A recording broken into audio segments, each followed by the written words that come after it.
What is up, you savages? This is the Protect Your Neck podcast, and I'm your host, Dan Tom, analyst whose work you can find over at MMA Junkie as well as oddscheckerus.com. But on this here program, the Protect Your Neck podcast, we break down high-level MMA, and that's what we're going to do here today, but in a slightly different way, giving you a break from my drone.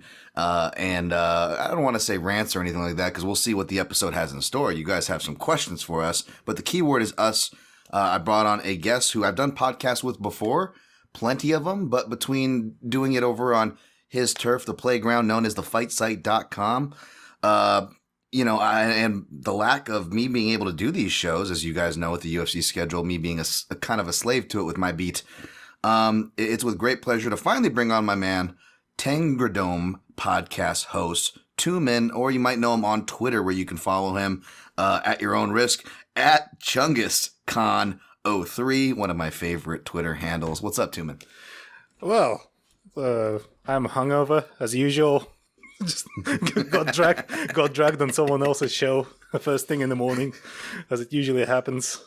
Pretty stoked to finally be brought to ruin someone else's show again. I suppose. So some of the Protection Act podcast listeners may also be Heavy Hands listeners, and if you remember that particular episode where I've had my first and final guest appearance on Heavy Hands, maybe those people may have may have a degree of understanding what they're getting into here.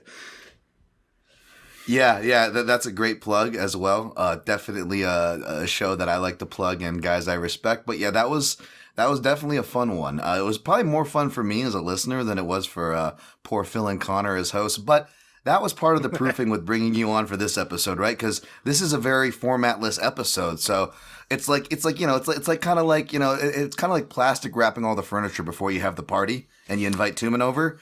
I'm not fully protected, but I'm somewhat protected. I mean, prepare for nothing, and you will essentially be prepared for anything. Just don't expect anything good. Expect something different. With that being said, I'll just kind of breeze through the format and give I don't know if it's a table of contents, more of a warning, I guess, for this kind of a show, right? As far as what we're going to get into, again, I'm not a big fan of. You can tell me how things are on your side of the world there, Tumen. But like, I'm not a big fan of the typical North American holidays, which makes me just like the fact that I'm not like religious about football or things like Thanksgiving, or, other imperialistic like holidays. It makes me a bad American, Tumen. So I'm not going to try to phone any of that in. I'm not going to try to phone in the award stuff and pretend that my show is important because there's plenty of more important shows, more funnier shows, and shows with, let's be honest, better analysts and insight anyways. Go to those shows. We'll try to plug some of those genuinely because I'm a fan of many shows in this space, but you're not going to get that here, folks. If you're looking for a in-depth recap, you may get some stuff from me between my tangents, but Tumen did not watch the card, and he is better than all of us for that. No. Okay? He is better than all of us for that. Okay, so what was the card? The main event was Derek Lewis versus Chris Dawkhouse. I guess if you want to watch it, if you wanted to watch it, then more power to you. Like, good job. You watched the events. I didn't want to watch it, so I didn't. Like, fuck yeah, I mean, if you wanted to see, all they need to do, they should have just, in hindsight, they really should have just dyed Chris Dawkins' beard gray. So you could have just seen Santa get knocked out, for the UFC's last card. I mean, yeah, that would have been more entertaining than what we got. Apparently, allegedly, according to the reactions that I've sort of gleaned through sheer osmosis being online. And through the through the little clip that you showed me the other day. Yes, yeah, going to Pound Town. We'll get to Dontel Mays and shouts to Brad Tashchuk. I mean, do we have to? Do we need to? Well, Carbo Parisian, put respect to Carbo Parisian as well. The long lost Parisian brother, he did that too. That was, misplaced in the Midwest and, forced to survive on carbs. It was good enough to get him to the heavyweight division, but not enough to stay out of North-South. We're going to get to that. We're actually going to blow through results here real quick on this card note. Then we're going to get to just some topics and you guys' listener questions. But all in all, this is a loose format show. But the reason why I brought Tumen on, not just because it's, and maybe this is an environment where maybe, he could do maybe the least damage. But no, it's because the topics from that we may even touch on from the recap to other year-end topics. I just really, and not to, not to suck each other's D here, as to quote Harvey Keitel line, but I genuinely enjoy your perspective, Tumen. I think it's very needed. It's you may be rough around the edges to some folks, if you have sensitive ears, but no, I appreciate the raw honesty, the nuance, and it's something that's kind of lacking with discussing a lot of the outcomes and things we saw this year. So I wanted to bring someone from your tribe, and you're someone that I've wanted on the show for a while. Well, funny you should say tribe, because my society actually is tribal, like historically. There we go. Which, by the way, folks, I love how your mind works. Please. Which, by the way, folks, if you too would like to support a, I'm not going to get all Sally Struthers on you. No, but honestly, support good work will be a big message. I think a takeaway from a lot of the topics we talk about. So before we get into it, I'll just do a plug for Tumen. Support places like the Fight Site or other independent podcasts or independent media that's trying to be as independent as possible. And if you like good work, vote with your dollars. That's kind of the only voting I can really get behind. Or that I guess I fully believe in. And we're in the tribal society that Tumen lives in, the American dollar goes very far. So you're not just like, throwing a penny into a well or something. Go support him. It helps everybody. And I hope that joke came through, because otherwise it just sound sound really bad. That's how I plug my own stuff generally. Like, please feed the poor Mongolian child living in the steppes in the middle of the fucking field. Just throw me your dollars, please. I was trying to play the privileged American and presenting the whole thing. I'm trying to do my part here. I have no dignity. I have no self-respect or pride or taboos. So I just, if you want to request something from me, just go to our Patreon. And if you want a serious analysis of like an anime fight from a hentai series, then you can do that. Just give me money. I'll do it. Yep, absolutely. There we go. One of the patrons, I think, wanted to request actually that I break down grappling porn. So I can certainly do that. Just give me money. Just if you ever wanted serious analysis of grappling porn, just throw your dollars at me. It's true. I may or may not have gotten Ed Gallo to break down the naked shower fight scene with Viggo Mortensen with his hog hanging for the Fight Site Patreon that you can still find up there. Just saying. Lots of Viggo Mortensen hog in that one. You're right. Getting what you're paid for. Yep, that's right. Last shout actually here, since we brought monetary stuff to the table. I might as well plug my own podcast, because I guess why not? Sure. But I just want to shout Yay, why not? I just want to shout. There we go. I guess I'll just shout out the awesome listeners before we get too carried away. I really do appreciate you guys being here. I know we're gonna have fun and we're gonna shoot some shit between two Scrooges here in a second. But before we get lost in the discourse, I do want to say that I genuinely appreciate all you guys, not just what you represent as numbers and listeners, but beyond that, for a lot of you that actually take the time to DM, share, say nice things in the comments. And whatever, man, it means the world. And, you don't have to donate, but if you do, I will also give you an additional shout. Like, I won't say the full name, because I don't know, it's privacy. I don't want to get into that, but I'll just say Brian J the third. An insanely generous Christmas donation. Y'all don't need to donate that much, but I just wanted to say appreciate that. If you guys do want to donate to the podcast, do have a secure PayPal link in my link tree at Dan Tom MMA on Twitter, the only social media I'm really active on. And the host of this year program, mixedmartialanalyst.com. If you scroll to the right, go past the Bezos and the on it Invictor Meissen or whatever Rogan's selling there. Those things will probably be taken down by next year once I finish the cycle. But there is a PayPal donation link there for anybody that wants to support. I don't do a Patreon. I probably should, just for like people that want to support. But I also feel like that's like me, like, That's like the girl, I'm not stripping. I'm just the waitress at the strip club, honey.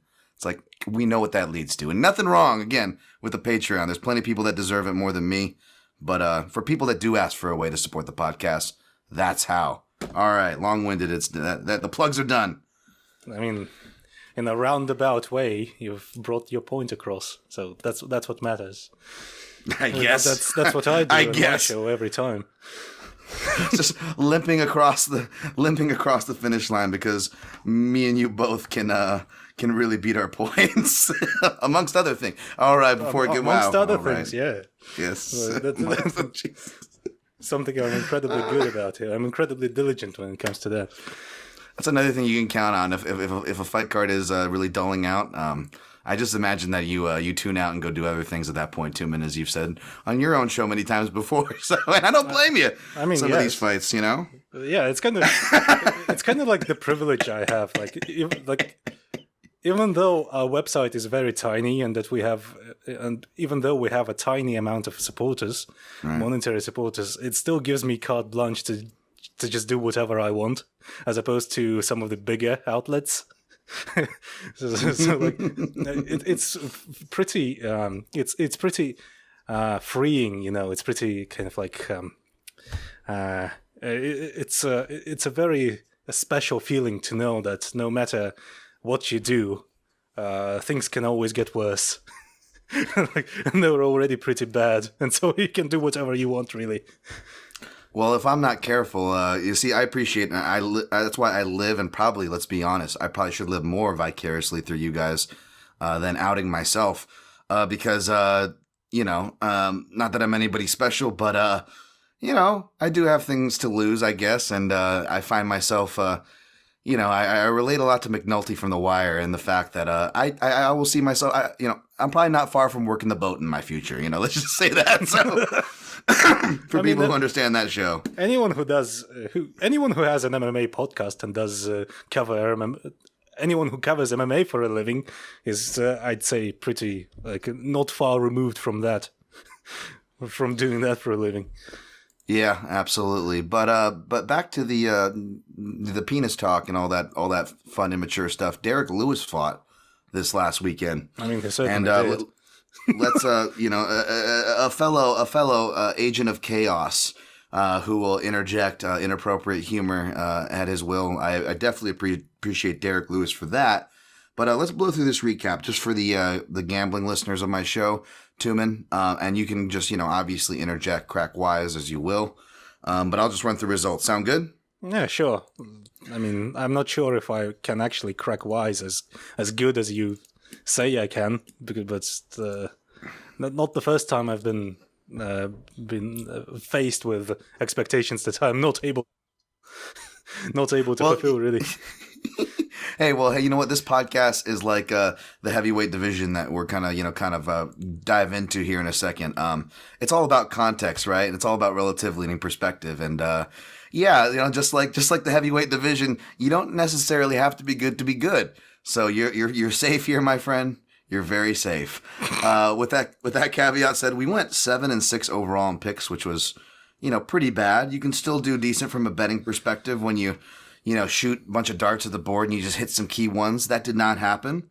Went 1-0 in my parlay piece, but it ended up being an adjusted parlay piece because Raoni Barcelos, one of the few fights that I cared about, not just from a betting perspective, but just because I like seeing him fight, that was removed last minute.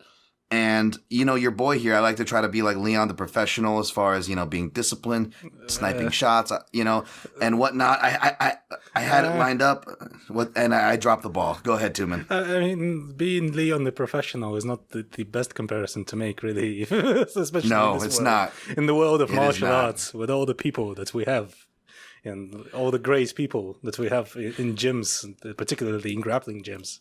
Do you really want to compare yourself to Leon? That's true. You know what? Hey, you know what? Leon didn't he groom a young girl? So, I mean, that parallel definitely reaches deep and connects. But you're right. I don't want to be Leon now that I think about it. I keep forgetting this shit doesn't age well. Yeah. You know what else didn't age well? Leon Edwards' career. Oh my god! Poor Leon Edwards.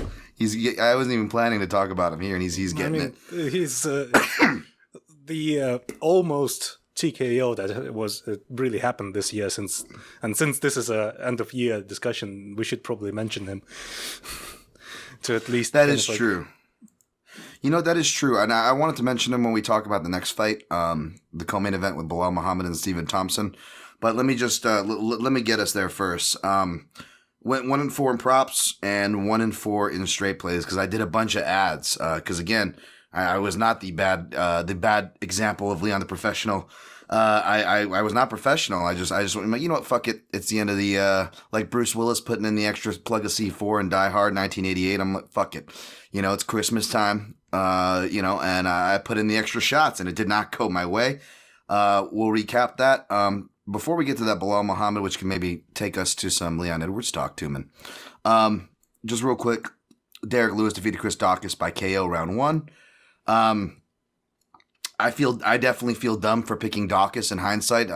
This was not a fight that I bet on. I am smart enough to have not made any plays or recommendations there. I told y'all it's volatile, it's heavyweight. Let me just go ahead. Guess what happened in the fight without actually watching it. Yes. Ooh, this is good. Yes, do it. I think, let's imagine, like, we all know what Derek Lewis does, and we all know what Derek Lewis does best. He's a puncher, and that's all he is.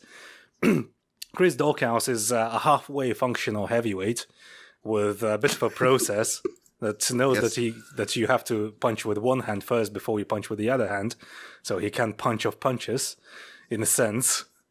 So what I'm guessing is that Chris Daukaus respected Derek Lewis's power too much and didn't do enough to sort of like circumnavigate Derek Lewis and sort of like mitigate him, and so Derek Lewis found his spot to actually land because Daukaus took just way too long to actually connect with anything, and he got knocked out as a result.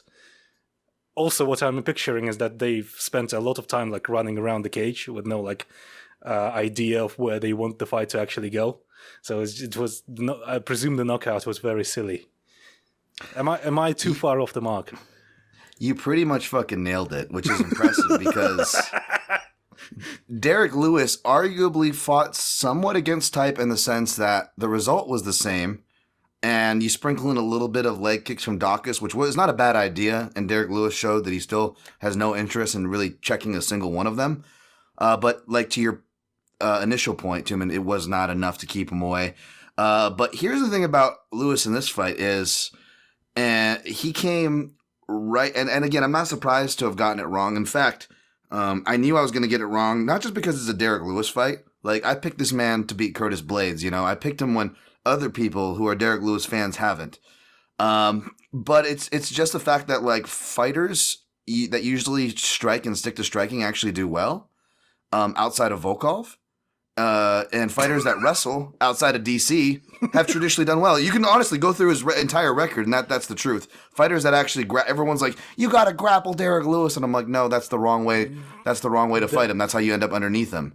Derek Lewis made his entire career on starching grapplers, like just getting up from under them, not actually like using any technique. He just gets up. That's the kind of person you're dealing with here.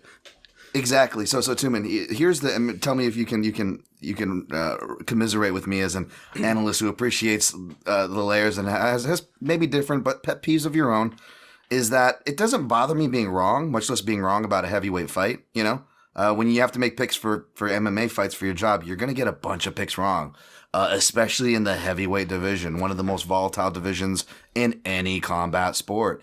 But what was annoying was that all the people that were like, you gotta grapple with Lewis to beat him, or that were like not saying that and picking Daukaus or in the middle or whatever, in hindsight, after Lewis does it, everybody goes, I can't believe Derek Lewis was an underdog. Who didn't see that coming? And, and whatnot. And, only people who picked Daukaus were people on recency bias. And I'm like, it was a dumb pick, and I'll come clean to it. But I always, A, get annoyed with that, and then B, which is of lesser note, Derek Lewis was a hinging pick for, I don't know if you guys do staff picks at the fight site, but my staff picks were already garbage this year, but I peeked at them at the very end, and I'm like, oh, crap. I'm at like a 1 point with someone to to get into at least the top 5, even though if I don't win, it's considered a loss because I should win. So it's a lose-lose for me to do that. That's another for another day. But yeah, Derek Lewis, like he was in 2018, he's done this before. He was a hinging pick for me, and I got flashbacks to a couple years ago, Tumen, and he did it again. And I was like, of course, I was destined to lose this fight. And then to make it worse, everybody from colleagues, people who usually don't even like levy opinions from their profession, like everybody was just like, oh my goodness, how is Derek Lewis an underdog? You must have been a dummy. And I'm like, wow, I really feel like an idiot. So that's where I sit. We only do staff picks for the pay-per-views and for the big cards. We don't bother with fight night events because everyone on our website actually has a day job and they don't have much time to actually like think about all this crap. So I don't know how you do it. I understand this is actually like a second full-time job for you. And like even with me doing this full time, I find myself unable to bring myself to care enough about these events to actually write about them. So I guess I'm just like, if you're, I guess, Leon the unprofessional, I'm way worse. Yeah, I envy your position, man, and I think that's a problem with a lot of my issues. You know, like I was just saying this on my last podcast. Like, I'll get angry about something. I'm like, where's this coming from? And I'm like, oh, that's where it's coming from. And a lot of stuff, without getting too deep on a surface level, probably for a lot of people, but especially when your job is you have to be up to date with the news feed, is honestly just having to be, listening to interviews, listening to shows, reading articles, watching the feed. I think that's I'm just too plugged in. And then you add in the fact that I'm a fucking contrarian asshole. Oh my God, I just want to drill a hole in my head like fucking Aronofsky's pie. You're a contrarian asshole. If people think you're a contrarian asshole, they should try subscribing to the fight site once again. Yeah! So I love you guys. That's where you actually will find the contrarian assholes. And if you join our Discord for $5 per month, then you will know what a contrarian asshole actually sounds like. Because it's like an entire community of contrarian assholes gathered together in one single place discussing fights in a contrarian asshole way. Yep. No, totally. That's why I appreciate you guys. But again, I'm just, again, for me, it's not getting things right or getting things wrong or money or basic ego. For me, I'm a person of principle. I'm a man of principle.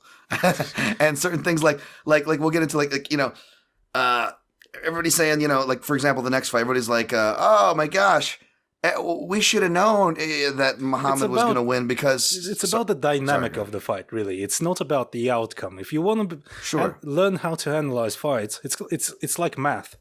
When you're learning math, it's all about the process. If you get the process right, then even if you get the solution wrong, eventually, if your process is right, then you will get more and more solutions correctly. And the same is with fight dynamics. If you understand the fighting styles and how the fighters, how fighters' attributes and their strong suits play off against one another, then you will start getting more clearer and clearer pictures of how the fight will go. And if you and as the fight picture gets clearer, then the outcomes then you start picking more and more outcomes correctly, even though, and so generally, like, your focus shouldn't be on the outcome. And those people who focus on the outcome are usually betters. And I presume you kind of like you have to sort of like cater to that crowd a little bit. To have any degree of success, which we don't. That's why we're not successful. Right. Yeah, I have to balance that line, which is tough because, and I tell people this, and you're explaining it perfectly, but basically that analysis, picking fights, and playing fights in a betting fashion, all three of those are different things. And a lot of people don't realize that those are three completely different things, but they are. Yeah. And for me, I don't care, even though I do have to cater, and you're absolutely right about that. But I'm with you guys, which I appreciate your guys' work. It's about nailing the dynamic where if I can still show my work at the end of the day, then I don't feel as bad, right? I guess, and that's what's kind of the ironic part about, I guess, my juxtaposition to, and admitted bias to it, obviously, but my juxtaposition to this whole Derek Lewis-Dawkins thing, like, this is the fight that everybody is pumping their chest, like, you should have seen coming. Like, this is the obvious fight, a heavyweight fight in MMA. Not even that, a Derek Lewis heavyweight fight in MMA, and everybody's saying, I couldn't believe he's the underdog. Dude, literally, you can count on like one hand every time Derek Lewis has been the favorite, because literally like 95% of his entire career, the guy's been the underdog. Where the fuck were you all before? Like, with the amount of people bumping their chests, there should be a lot of people buying new cars this week, with all the money they made on Derek Lewis. I've never seen that much confidence. And I know it's the last card of the year and everybody wants to bump their chests. And I told you so. It's a human nature thing. I get it. I get that I'm not like that and I'm weird for it. I get it. But I was just like, I felt like that meme guy or whatever. Like, I mean, just like with the next fight. Sorry, go ahead. Like, generally, like, fighting is very chaotic. So you can pick, you can nail the dynamic of the fight. You can get the dynamic of the fight 99% correctly. And then a single random punch will just completely demolish your outcome prediction. And with Derek Lewis, and this is like, I'm speaking about fights in better divisions, in the divisions where fighters are actually functional and have all-round, like, developed games. And here you have heavyweight, as you said, a Derek Lewis fight, and the level of skill is such where the gaps in their skill sets and the specific way in which both fighters fight, it leads to a situation where you can just predict just about anything, and pretty much 50% of it will be wrong. It's kind of like the sample size and the amount of data that you're getting from each Derek Lewis fight and from each Chris Daukaus fight is just so much lesser than what you're getting out of, say, a bantamweight fight. And so naturally, like, trying to pick it is a bit of a crapshoot. That's why I don't do it. I generally don't bother predicting, like, heavyweight fights that involve fighters of this caliber. Like, not to shit on them both, but just that's how it is. Yeah, absolutely. That's why, usually these cards, like when I was joking, I don't know if this was off air or on air, but when I was looking back at main events, I was like, Sakai and Rosenstruck was a fucking main event. And I'm like, oh yeah, that's right. I took that week off. That's what I should do. That's what we all should do. But no, you're absolutely right. And just to move on from this to the next fight, Bilal Muhammad defeated Stephen Thompson via unanimous decision. I'll get into this quickly. I wasn't surprised how this happened, and I was on the fence of picking Bilal because I suspected this could happen, which was he did a wrestling heavy game plan and kind of replicated Durinho Burns' game plan to decision and nullify Thompson against the cage. And what was kind of a, and again, it's not a big deal, but just kind of playing on that point of my weird, and you can feel free to let loose your own weird little pet peeves, Tumen. But again, everybody was just like, you should have seen this coming because it was in the small cage. And as somebody who not just is consistently always bringing up the small cage dynamic and how that relates to a stylistic dynamic, but I've been doing that consistently, not just before everybody else was doing it, not just before the pandemic, like not just during the pandemic, like before the fucking pandemic, like years. Even before I worked with Junkie, I would DM MMA Junkie John and I would ask him octagon sizes for upcoming fights. So granted, I'm coming from a weird bias and a weird niche that way, but man, does it annoy the fuck out of me for people to be like, oh, Stephen Thompson can't fight in the small octagon. I'm like, no, he's never outdone a guy like Jeff Neal for 5 rounds on a bad knee in the small octagon. But of course, if you're someone who just reads stats, you'll be like, oh, Jeff Neal didn't shoot a takedown when he actually shot a few, but you should never trust that stupid fucking fight metric. Sorry. Go ahead. I mean, the fight metric thing is, everyone assumes is that it's infallible. Everyone assumes that the fight metric thing is like an all-seeing, all-knowing AI, an artificial intelligence, like instantly picking up every single thing that happens in there in the cage. And it's not. It's just 2 guys pushing buttons. And if you want to, weigh just how much actual importance, actual relevance fight metric has to the actual fights in question, look up fight metrics and look up the Uriah Hall versus Chris Weidman fight. What you will find is 0 strikes landed and attempted for Uriah Hall. And I think 2 strikes attempted and 1 strike landed for Chris Weidman, and just try and guess which strike is landed. Which strike is counted as having been landed. It's the leg kick that broke Chris Weidman's leg in half. So they count checked leg kicks as landed significant strikes. That's how relevant fight metric actually really is. That's how accurate it is. Yep.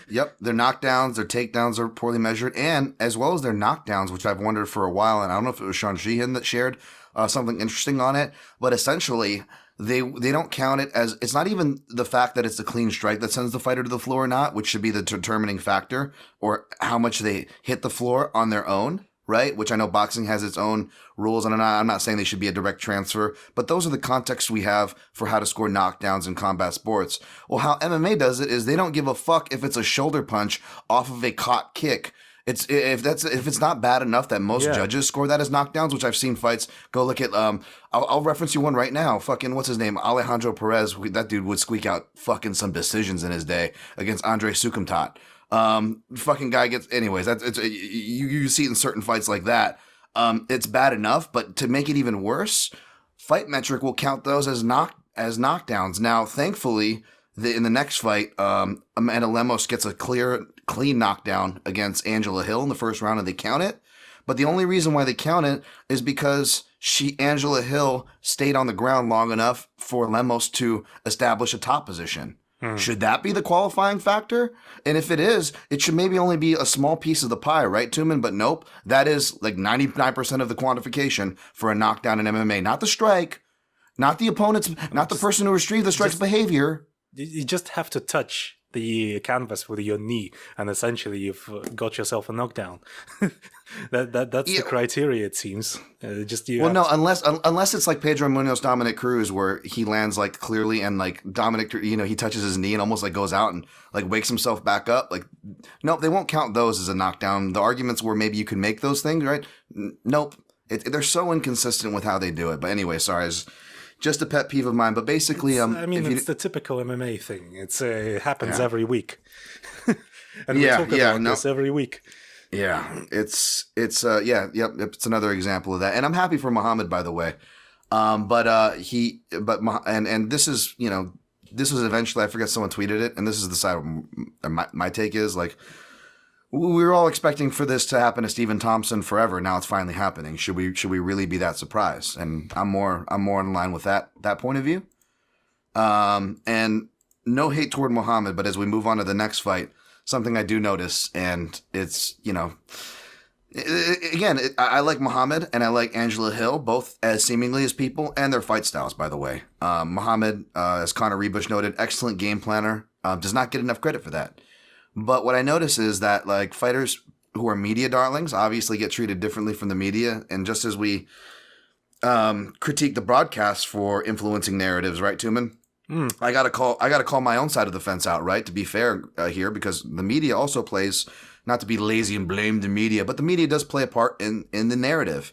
And when you have fighters that are media darlings, and while they're active, are doing like podcasts, radio shows, and are also on that UFC desk, you will watch my colleagues, and it's fine. I'm not trying to call anybody out because these are good people. They deserve it. Hey, let's all be friendly. It's all good. But, we're all supposed to be unbiased, whether they're the analysts on the desk or us as journalists. We're supposed to be unbiased, and that's something that always seems to get ignored and not even acknowledged.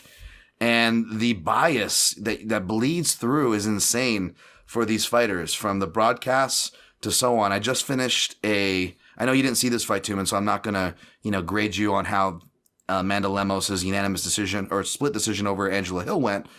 You guys can go check out my article I just wrote. Shouts to my guy, Matt Wells. I'm pretty sure it's his article I did. He puts them together. It's called Judge is Gonna Judge, and we get 3 different people from Junkie. I think it rotates, and we examine each round, and we write why we scored a certain way, and then we have an overall thought, and all those things are compared. So it's a fun exercise, right? At the very least, to do. So go check that out. But basically, and Tim, this is where you can weigh in. And by the way, I think I like Felder and Bisping. By the way, this isn't a knock on them, but there's Felder. They're one of the better commentators out of anyone in the UFC because they actually acknowledge the areas in which they're not as qualified to comment on. Compared to someone like DC or Cruz, who think that they're able to actually... Their way of fighting is the best. Yes, that's essentially it. And to your point about being unbiased, I think it's impossible to be 100% objective Absolutely. in any situation, Yes. but Absolutely. you can kind of try and achieve a higher state of objectivity by first acknowledging that Yes. that you're biased against certain things, that you have certain you're predisposed to think about certain things in a certain way, shall we say? And Yes. that's the first step that you need to take, and Felder and Bisping certainly try to take that step, but still they're not infallible. Yes, sure, and they are better at that. Absolutely, and you're right. No one can be, and I say that about myself too. I can never be unbiased, but what you can do is A, try, and B, acknowledge, right? And if you don't acknowledge, which most of these people don't, which is the problem, well, then that perceived not trying starts to maybe, look worse and work against them in that department. And we don't have to get into the DC Cruz thing, but yeah. But basically, but that being said, though, the one part where everybody from journalists to color commentators, although according to the awards, I guess that those are the main analysts now these days. So I don't know how that that's another conversation, I guess. Everyone who has a degree, everyone who has a certain relationship with the UFC, knows someone from the UFC, then they're an analyst. Apparently, that's how you judge. That's how the whole thing is judged. Well, yeah, and shout out to my guy Craig Allen, Fight Night Picks. Go subscribe to his channel. Dude's been in the grind for a minute. He made a post, was like, okay, I know that all the TV analysts, Cormier, Bisping, etc. Get a lot of the credit, but who are some of the analysts that don't get a lot of credit? And I'm like, and I just went to the replies. I'm like, I'm curious. Let's see what people are saying. And it was like Felder, Cruz, and they were replying with more analysts that were on TV. I'm like, oh Jesus Christ. Anyways, what both sides of the fence is tough. Even the best of the analysts and the best of the journalists is acknowledging their own bias, right? The best of MMA gambling dudes, same thing. This is a common thing that I always harp on, and I try to hold myself very accountable because so many don't, seemingly. And there's obviously Angela Hill's a media darling, right? And she just got the Sirius XM thing. She's on the panel and she does great. I want to see more things for her. I want nothing but good things for Angie Hill. But from the start of this fight, Tumen, whenever Lemos does something good, you hear Felder going, oh, cringing, like he's watching his own teammate in there. And then, on top, I mean, this is on top of the normal. This is on, right? This is 15 seconds in. You can hear this, by the way. I'm like, Jesus fucking Christ, here we go. Here we go. This whole fight's going to be called for Angie. Here we go. Controversy City. Okay, I haven't watched the fight, but I can already picture how it went. Lemos would probably outstrike Angie Hill in exchanges. Angela Hill would be, as usual, moving forward, being super active and taking a lot of feints. Don't forget the feints. A lot of feints, yes. A lot of head slot feints. A lot of pendulum sort of movement with the torso. Not a lot of punches connecting, actually. Right. Yes. Lemos probably outkicked her a great deal. Landed lots of kicks, and you've mentioned the knockdown, and that knockdown, was it a cringe or was it just complete silence? It was the normal. Again, how much of it is analysts and how much is of it fighter? Someone tweeted how much of it is fighters reacting to shit. It was a lot of fighters reacting to shit at that point. It was oh my god! But then when Angie would do something, but Angie, she's getting back up though. Oh yeah, so definitely. So your normal level of bias is just one fighter talking about the other too much, and that's where these quiet pros like John Anik and even Mike Goldberg in his day, by the way, did a good job of balancing out Rogan quietly. They start mentioning the other fighter, even if it's just something asinine stats. They're trying to balance the broadcast, something I'm all about and I appreciate. But this was beyond just one, they're conveniently talking about one fighter's actions compared to one fighter's, It was beyond that. Even when they were kind of begrudgingly acknowledging Lemos, they'd be like, oh, Angela Hill getting there. And then Brendan Fitzgerald, and shouts to Brendan Fitzgerald, who I think does a great job considering that he does not come from this background at all. When you consider that contextually, again, you could accuse me of being more of a fan of the play-by-play guys than the color guys, but I just... I'm very passionate about the color role, so I have more to say. That's all that is, folks. It's nothing personal. But he tries to balance it out, and then I think, Bisping Felder is like, oh, gosh, Angie's doing good, but she just keeps getting hit by Lemos on these exchanges. Like, I'm like, are you guys commentating or just rooting for Angie, like, from home on the couch? Like, it was just like, and like, Bisping was like, and I wrote in my article too, and I go, the ironic part was Angela Hill had her best round in the first, which was the round with the knockdown, as well as outside of the knockdown, the clearest round for Lemos. So that was the kind of unfortunate thing for Angie Hill. But like, you'll see like one punch hits a shoulder and misses. And they're like, oh, she got rocked. And then there's actual right hand that actually hits. And Bisping goes, she got wobbled big. And if you look at it, the punch hits, but Lemos literally turns and looks at her clear-eyed and then goes on. And I counted. She wins the immediate following 3 exchanges and forces a takedown out of Angela Hill. And then in the third round, and then the second round clearly goes to Hill. Lemos did I'm going to take a round off kind of a deal. She did a Robbie Lawler. But in the third round, like, even re-breaking it down, she literally wins almost every second of the entire first half, which means Hill has to do something huge. Otherwise, you can argue that Lemos is going to win regardless of how the rest of the round goes. Not the smartest way to go about it, just to kind of prove the point that the round was not as close as everybody thought. But it's hard because not only do you have a spinning elbow that hits Lemos' shoulder that everybody thinks is a knockdown. Of course, the commentary, she got rocked. And reacting to it's fine, but I really, and reacting in the moment, they want that. I know that's like Rogan's thing. DC and Bisping are like, really trying to take second fiddle when it comes to that. It's fine to be exclamatory. It's fine to bring some form of entertainment and energy. But when you transform that energy into definitive sayings like that person is rocked and hurt, it's like, ooh, like Chito Vera Song Yadong. Everyone was getting all pissed about that. And, I was like, I don't like Bisping yelling at that because that was one of the dead quiet arenas where the judges can hear. And I'm like, not only influencing everybody that, people like me and you, Tumen, have to fucking cut through with machetes, all the bad narratives, but you're like influencing the people that fucking matter, that are deciding the paychecks. I hate that. And it was funny. So, and then I'm not picking on Bisping, but then he continues to go and make a case as far as why the round is close and a round that Lemos is clearly winning in the third. And he's like, this is a really close round. And as he says that, Lemos hits her with a spinning back kick to the body that literally sends Angela Hill flying across the cage. And no mention.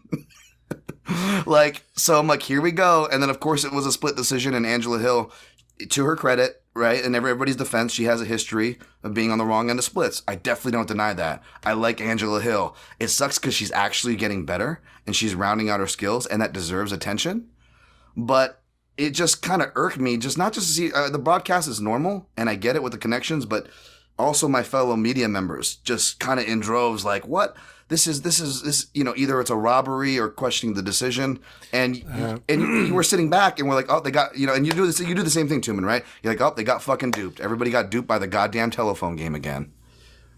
I mean, this begs the question of how much actual expertise the fellow media members have with regards to fighting, to what they're watching.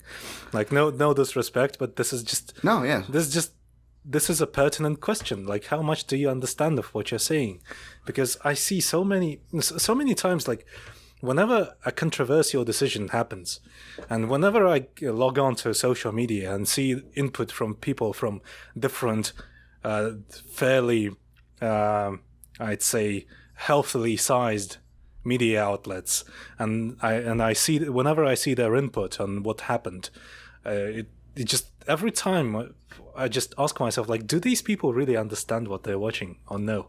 And sadly, a lot of the time I'd have to veer no, because, well, it's a pretty belabored point at this point, at this point in time, that media members do not have a background in martial arts. Media members have not experienced fighting in any, or competition in any way. And yes, that's a part of that. Competition and fighting experience gives you a certain perspective that you will not be able to get otherwise through any other means outside other than fighting and competing. But also, analysis takes quite a bit of practice, and analysis is something you can actually learn through actually like actively, deliberately studying the footage and reading articles and reading breakdowns and just basically like educating yourself on all the dynamics that happen in fighting. And the more you understand about it, the clearer your perspective will be about the sport. And a lot of media members seem to stop halfway. Like basically they watch a whole bunch of fights and they sort of like pick up on certain things that the commentary says, and then they stop. Because everyone thinks that the commentators know what they're talking about, that the commentators are infallible, and they're not. Everyone keeps thinking that, oh, since DC used to be double champ in two of the worst fucking divisions in the sport, then he must understand this game of MMA very well. And Dominic Cruz, he has this very elusive style of fighting that no one has been able to hit him, arguably the bantamweight GOAT, etc., etc. He understands MMA. We should listen to him. Well, does nobody remember when Khabib versus Conor happened? And Dominic Cruz spent the whole fight insisting that Conor is trying to gas Khabib out by getting punched in the face over and over again. I mean, this is just lots and lots of examples of commentators and commentary being either just factually incorrect, just not representing what is happening in the cage correctly, and lots of examples of commentators just picking a narrative and sticking with it. And then the media members who actually I'm not gonna name names, but the media members who I've just described, the media members who stop halfway through, they perpetuate these narratives, and these narratives are then perpetuated by fans and just regular casual watchers, and then we get this whole microcosm of the MMA fandom where nothing is like 99% of what everyone believes is factually incorrect. Yeah. Yep. It's like our own microcosm of misinformation, and how that can split us up. Not to really get to that, but or make it too dramatic. But no, you worded it very well. And I will say in defense, and I said this in my article, there's plenty of talented people in all facets of the UFC broadcasts. There are plenty of my fellow media colleagues, and I wrote this in the article too, that I've seen demonstrate a better grasp of judging criteria than a decent bulk of the MMA judges, which is not a high bar to pass. That's very true. So I made sure to include that, but I don't disagree at all with what you're saying, though, Tumen, and I hope that comes across because you explained it way better than I. I think one of the reasons is that actual analysis isn't incentivized by both the fandom, by both the fight fan sphere and the UFC itself. The UFC actually I think the UFC actually suffers. The more people understand analysis well, the more UFC starts suffering, because the UFC is no longer. If more people were able to actually analyze what's happening on the screen, and if that percentage of educated fight fans rose to a certain sizable percentage, to a percentage that would actually matter, the UFC would be hurt by that, because the UFC would no longer be able to sell the narratives they wish to sell, the promotional packages they wish to sell. They would no longer be able to run promotional campaigns that bank on just factually incorrect narratives and sell pay-per-views by using those narratives. For example, if more people were to actually understand what Conor McGregor does and why he was so great and why he is no longer all that great, then he would sell less pay-per-views, and it would hurt the UFC. The UFC would be unable to bank on Conor McGregor's reputation the way it does right now if more people were to actually educate themselves, but it's not incentivized. There is no real incentive to understand the sport better, because when you think about it, the more you understand about the sport of MMA, the less you enjoy it. In a Absolutely, sense. Yeah. No. I mean, this is a crude comparison, but it's kind of the same reason why the government, at least in our country, will sell you booze and is hesitant to sell you weed, even though it's been more progressive. But it ain't definitely giving you no mushrooms, because mushrooms are like an intelligent fan. But they don't want that. They don't want no mind-opening things, right? But to be more of a direct comparison to the parallel of what we're talking about, which you nailed, is back to these commentators where you're right. I think they encourage DC says, you know, you got to be entertaining. That's kind of his defense, right? Toward Cruz or whatever. And I've gone to bat for Cruz and DC before for many of things, and I'm not walking any of those things back. I just am somebody who calls things like I see them, God forbid, right? If the sky's blue, I'm not going to say it's red. And even though that's kind of hurt me more than it's helped me, that's just who I am. I'm not trying to pat myself on the back, but I will say to bring it back to your point, Tumen, is that I think Cruz and DC did their best. Would you agree that they did their best commentary in the beginning? It was almost like they weren't as worried about, I'm sure they were worried about doing good and not blowing their spot, but they weren't worried about selling it as much as they were doing a good job. You know what I'm saying? I feel like there's a certain, but maybe there's something behind the scenes. I don't know. The UFC doesn't put like you said, it doesn't put a prime price tag for its fans or from what it's outputting internally. As far as technical analysis and as far as where a lot of this shit comes from, why I'm so passionate, I usually say, oh, it's not sour grapes. I'll be honest, it is sour grapes, you know, because this is something, it's a field that I've been passionate about since I've been following basketball. You know, I had my favorite commentators, like whoever was on the broadcast would make and sell my day. And I mean, I'm somebody who's dedicated my life to this. And it sucks to know that, okay, and I've already come to peace that I'm never going to be able to call fights because I'm not a political like demon, and I don't have a UFC, and I don't have a UFC, resume or anything. So I've come to grips that I'll never be able to do these jobs that I'm very passionate about. So it's just like I'll admit that it's sour grapes, but yes, God forbid, I just at the very least want the people who do have these jobs to fucking try to fucking research a bit. I mean, I've never really like got up in arms about it all that much because I don't really care because I can produce my own stuff. Sure. Like for admittedly a measly amount of money, but it still matters to me. Like in my region, it makes for an actually like a respectable sum of money to make. But it's I'm gonna use this as an opportunity to plug the Fight Side Patreon again because we actually do alternate commentaries. We release it on our Patreon. We do lots of alternate commentary for every pay-per-view, and sometimes don't tell Ed that I listen. Don't tell Ed, but I still am one of those people that he hates who listens and doesn't watch, and I actually can watch. Like, it doesn't make any sense. Anyways, go ahead. Plug the Fight Side. Yeah, basically we essentially try to address every gripe that people have about the commentary booth and do analytical commentary, trying to be unbiased as in the process, but generally speaking, we usually will straight up admit that we're rooting for such and such guy as opposed to the other person. So at least we're honest about it.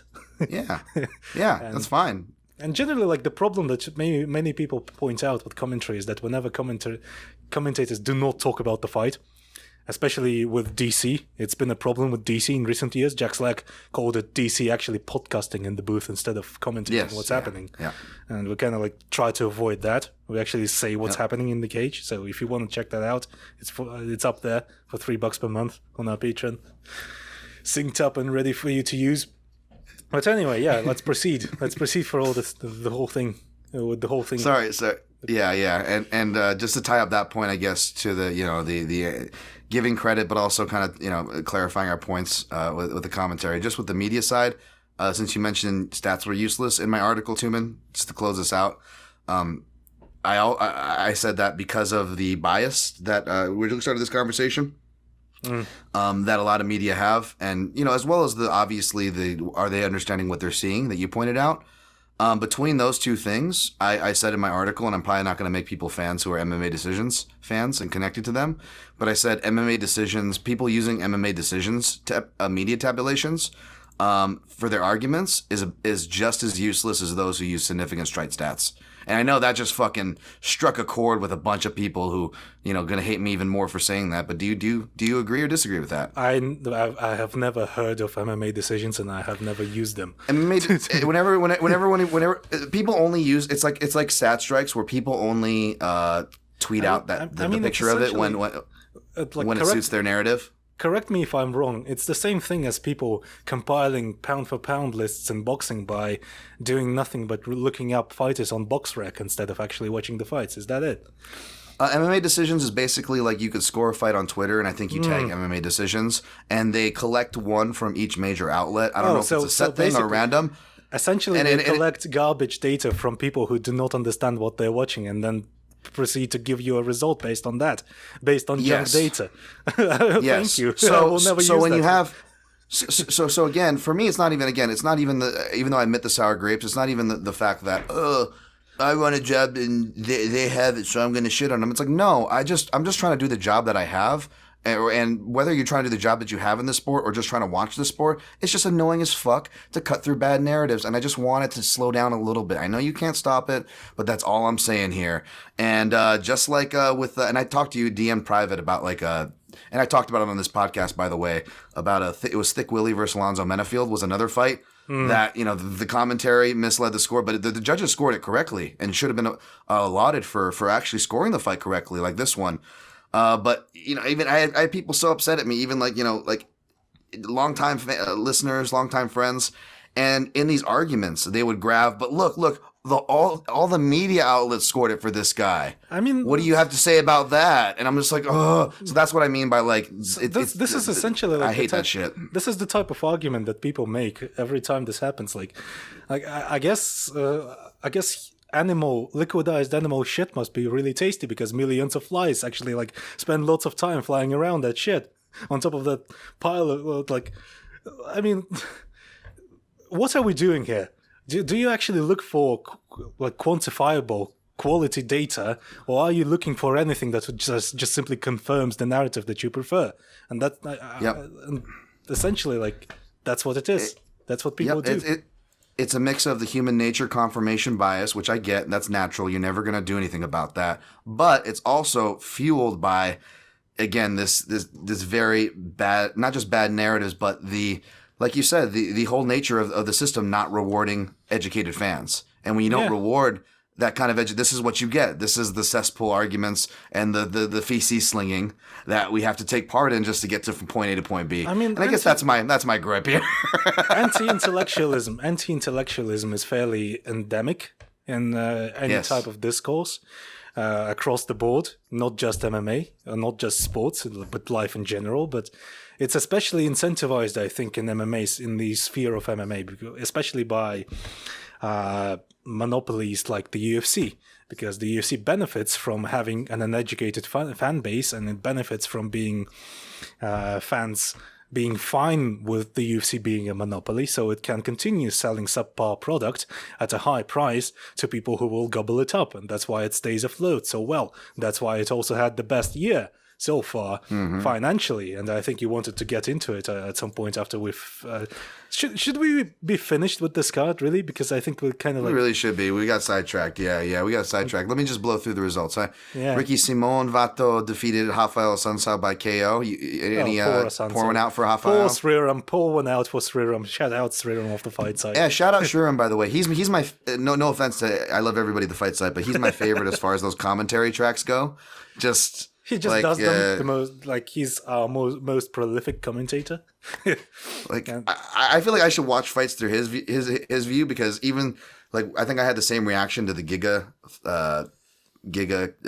fucking who did he beat Barbosa fight. But I was just I'm like, that's how you should react to everything, like Shuram does. It's just, don't get all fucking pissy passionate about it like me. That's the temperament right there. Shouts to that dude. Mateusz Gamrot defeated Diego Fajeda by, this one was weird. He just kind of, maybe it was a pre-existing injury. He tapped he no-mas from a weird position. I'm not giving Diego Fajeda shit, by the way. I'm just saying it was something you don't see every day. It happens sometimes. It does. Yeah. If you're injured, you're not supposed to continue. Really, it's not your absolutely prerogative. Yes. Yeah. And I'm not giving shit for it. And I'm guessing it's probably, as someone who is I'm guessing it was rib stuff, and probably if it was from an explosion, something to do with the core. Those are the hardest things to control. It says submission to knee to the body. Yeah, probably a rib issue. Yep. Mateusz Gamrot, probably pronounced that wrong. Oh yeah. So we'll see where he goes. Cub Swanson defeated Darren Elkins. This is another dummy pick by me. I was on Elk. I took the dog shot. I picked the wrong grappler in the small cage here. And Swanson, man, I love Swanson. I was happy for him to win in front of his family. He's just a fighter I can't pick for the life of me, because I just feel like just the inconsistency, and I know he's fought tough guys, but I still feel like some days we get a certain cub, some days we get another cub. But good on him. Meerschaert defeated Dustin Stolfus. Dude's really into Germany, but Meerschaert's a good dude. Happy that he won there. Should have got a bonus. Tafa defeated Harry Hunsucker. Is that his actual name? Yes. Harry Hunsucker. Yeah. Harry Hunsucker and Carbo Parisian, who was the guy getting teabag in that GIF I sent you. This is I don't know if you're familiar with this division. It's a new division that's been added since the pandemic. Again, shouts to Brad Taschuk. It's called the T-shirt in the pool division. Like Roque Martinez. I know he got cut, but he was in there. Jake Collier, Cake Collier, I think Conor Rebush called him. He's in the T-shirt in the pool division for sure. But yeah, that's that fight. Gatto defeated Sarge Eubanks. Picked Sarge, but I said bet on Gatto after I saw her on the scales. That looked to be true. Charles Jourdain defeated Andre Uhl, who still has the same problems at featherweight, which is really bad news for him. Not sure how Jourdain didn't cash that round 3 ticket we were sitting on, D-Love and the rest of you listeners. But I guess he wanted to do the 300 thing, then finish the fight. But it's all good. Again, it's entertainment. It's goddamn forget getting in and out of there healthy and fight IQ. Raquel Pennington defeated Macy Chesson by submission. Mays teabagged Josh Parisian, TKO elbows, ended up crucifixing him after Josh Parisian gave it to him for like the 3rd time. I'm a fan of Carbo Parisian though.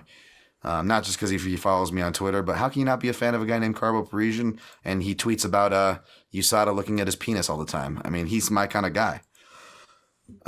Jordan Levitt defeated Matt Sales. I didn't watch that one. And the recap is done. How about that? Holy fuck. You actually do this every week. You actually cover every card every week. Is that what you do? I know. Yeah, Jesus. It's terrible. That's where my time goes. I know. Fucking hell, man. Even the shitty cards that I do shitty on, this is the example. The ones that I should have every reason to fucking just abandon it like an unwanted child. I mean, I still don't, man. We have people on staff who cover every card, and I do not envy them in the slightest. I guess this is what I get. This is this is my privilege as a senior staff member to not watch them. Well, that's why I tried to. That's why I tried to squeeze some other talking points and go off other roads because I felt like those were more important to talk about than the results themselves. I mean, watching discussions from them, watching mid-level fights actually is beneficial in a certain sense because it gives you the idea of what is the most common meta. What is the meta at the moment in the division? Because if you only pay attention to the elites, it may skew your perception of the state of the division, in general. Because elites are elites; they do what they do. The reason why they're elite is that maybe like super talented or A+ athletes, but the rest of the division isn't, and that's why they go towards some certain tools that work more often at just basically like. Sort of like low risk, high reward type of stuff. So this will give you a better idea of what's actually happening in the division as opposed to only paying attention to the big fights. So I guess it has its benefit, despite all the negatives, of which there are many. It absolutely does. What was it? Again,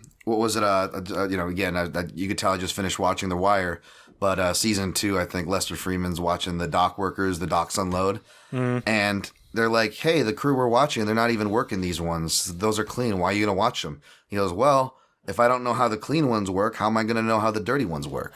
You got to get that whole perspective. Yeah. And that's kind of the point of that. All right, and we're back. That's my bad for if you noticed any editor cut there. I appreciate Tumen, by the way. He's actually like special guest and special producer. So I did not make him do that, by the way. He offered... to the dismay of my old boomer ass, fighting it. But if it's good, blame him. If it's bad, blame me still. Blame me, because I probably fucked something up. Yeah, blame me for improving the audio and quality and everything. That's right. Blame him. Take it out on Tumen, all right?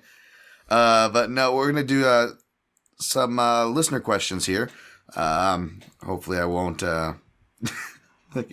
rant anybody's ear off. Let's go with the Karth at the Karth 2001. I'm gonna let you take this one. I'm gonna take you. I like this Oh, one. it's I'm gonna one let of you our take this one. Patreon Yes, subscribers. yes. Yeah, it's. Hello, I'll read Calf. it. You respond. I'll read it and you respond. Why do you think Tyron Woodley didn't defend Jake Paul's lethal blows? It seemed from my perspective that Tyron should have evaded the right hand or simply blocked it and countered, but instead he made the foolish decision to be hit with it. Why would he do that? Seems incorrect. Well, you see, Tyron Woodley, being the strategist that he is, being the genius, being the fighting genius, the fighting savant that Tyron Woodley actually is. Not many people know this, but Tyron Woodley actually calculated the trajectory of each strike, and he assumed that Jake Paul expected Tyron Woodley to block, defend, or counter each one of his punches, and so he made the correct decision not to get duped by this. By Jake Paul's masterful strategy, and got knocked out by it instead, because he recognized the genius, a fellow genius in Jake Paul. That's the reason why he got knocked out. I mean, it's high level strategy. You wouldn't understand it if you've never fought and never actually experienced high level fighting. I know how it can be a little bit misleading and kind of confusing at first. See, I would have gone with the easier Goldie answer if Mike Goldberg would have answered this, where, Woodley didn't embrace the grind. It's kind of that simple, right, Tumen? He did. I mean, if he embraced the grind, I mean, right? That's the problem that happens when you're a genius. That's what happens when you're a prodigy. You do not recognize do not appreciate the grind. You do not appreciate the effort that it takes to become good. You just simply do things, and it becomes easier to be good at things. That's why you don't appreciate the difficulty of what you're doing. That's right. The only adversity is embracing the grind through collegiate wrestling. How else do you think DC became double champ? Why else do you think he wore the shirt that said "embrace the grind" and to play off that? Furthermore, I will say, you know what he probably should have done to borrow some of DC's analysis. I think Tyron should have. Even though takedowns are not legal in boxing, he should have feinted the takedown, because at least then he would have had that in his head. I mean, yeah, definitely, sure. And take a shot every time you hear that on the broadcast, by the way. Take a shot every time you hear that watching UFC fights. Just saying. Yeah. Like this is if it's one of those commentary sound bites. It's kind of like the underhook and kind of like the the guy who's getting his ass kicked is actually super tough, and he may come back, because you can never count them out, or like one shot is all it takes. It's one of those things. I just miss Goldberg though, because he would like have those random interjections where he would get lazy with it and lean on phrases like "embrace the grind," or he would go to his notes and just start reading, like apropos of nothing. He would just start reading like their high school matches in numerical order, but like he would like throw stuff, like one of my favorites, I think, Kenny Florian, BJ Penn, UFC 101. You guys can go back to it, and they were just like, all Kenny's life, he just wanted to be a samurai since joining the Ultimate Fighter, and then like instead of leaving it there, and Goldie's just like, yep, and he cut his good buddy Alex Karalexis. Just like, what the fuck? Why would you it's like he's fawning over it. And we used to make lemonade with grandma, but it's like that's the tone he's saying it. But he's like, and he cut his good buddy Alex Karalexis. I'm like, out of context, that sounds really fucked up, man. I mean, that's Goldberg in a nutshell, really. I miss him. I do. I actually miss him. I don't know. Again, I love the play-by-play guys now, by the way. Obviously, clearly. There's some hyperbole there, but I miss those moments of entertainment, man. They really are priceless. I mean, I guess Goldberg is an acquired taste, because every time I try to revisit a fight from before the era when he got cut, when he got sacked, I cannot do it. I can't stand him. I can't actually like bear the just the torrent of Goldberg and Rogan just working in tandem to make the fight unwatchable. Mine's obviously more ironic, but I will say, I guess I have more fonder memories of the golden era Goldberg, because the Goldberg I get now. Don't forget, Tumen, I also have to be on the Bellator beat. At least as far as their main event fights. So there's still a section where Goldberg was employed by them. And I don't know if you realize this. You probably don't. Good on you. But let's just say you could kind of tell why Goldie was let go, that he kind of got into it on air with people like Josh Thompson and stuff. And it was essentially like awkward fighting. They would like get mad at each other, like because Thompson would totally call him on his shit and make fun of him for all his little idiosyncrasies, and Goldie would get hella butthurt. And it was just really awkward. It's like mommy hit daddy at the dinner table constantly, that era of commentary. So I have to sit through that shit, keep in mind.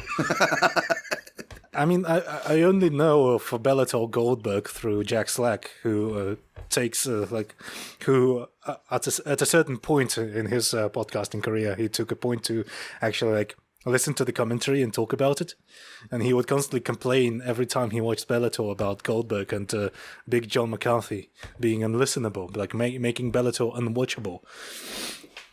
Yep. So like my condolences, I guess. Yep. Yeah. No, I guess I'm glad I'm not alone there. I obviously respect Jack's opinion. So, yeah, no, spot on. Chris Faulkner at Cristo Falk. Cristo.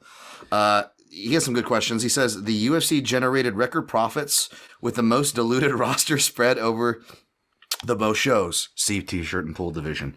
How does it feel to be punished for liking MMA? I don't like MMA. That's the point. Yeah, I'm slowly getting pushed to other facets of life as well. Like I'm desperately trying to learn how to use a camera right now in hopes that it might provide other forms of unemployment, other forms of employment, I should say. I don't even fucking watch MMA. I'm a media blogger. I review movies and video games. Why are you asking me this question? What is this UFC you're speaking of? What is this ultimate fighting that you're speaking of? What is this? What's that? Is this a new fad? Is this something Zoomers are into? Is this an app? Yeah, man. Definitely, I guess Contender Series really took over the roster, even though it's been around for a few seasons. It really felt like it's come to some type of not a head, because sadly it's not over with, but someone who covers it. But, it's come to like some kind of influx, it feels, as far as the business model. I mean, it's a pretty clever business model. If your business model is to continue is protectionism, essentially, like making the most out of what you have while diluting the product and making the same amount of money or even more money as it was the case this year. It's kind of like the UFC is sort of like on a precipice. The MMA as in general and the UFC in particular is kind of like on the precipice of going global. But also, the UFC's primary market is still America. And so they set up this model of the Contender Series where they just like get cheap talent, get talent for cheap. They don't exactly get... I'm not talking about fighters being bad or anything, even though the level of fight is certainly not always all that great. The UFC benefits from a large pool of talent from which they can get lots of essentially like bodies for cheap, and they can just like fill up all these fight night cards every week, and people would still tune in to watch them, and they still get money for all this. They still get revenue for the ESPN deal and all the viewers and subscriptions on ESPN Plus, all that kind of stuff. So yeah, it makes sense from a very ghoulish and sort of like very immoral point of view, you know. It does. Now add in the fact that all those fight night cards you speak of take place in the Apex for the last year or so. And I know you can talk about Livegate and the importance of it to combat sports traditionally till you're blue in the face, but you can't also talk about the other expenses that they're clearly saving from what is a unique and frankly, very just... I don't want to say lucky that they designed it for that purpose. They just didn't know that a pandemic was coming. So it's very fortuitous for them. When you factor that in, it does get gross. And at the risk of saying Brad Taschuk's name for the third time. What's also fortuitous is the American culture and the American attitude towards the pandemic. Yeah, that too. Well, yeah, and real quick, I'll shout out my guy Brad's tweet, and I mentioned him 3 times, which you don't do, folks. So he will show up. If you mention Brad Taschuk's name 3 times, he will show up and drink all your beer, leaving you only a Canadian sorry on a sticky pad.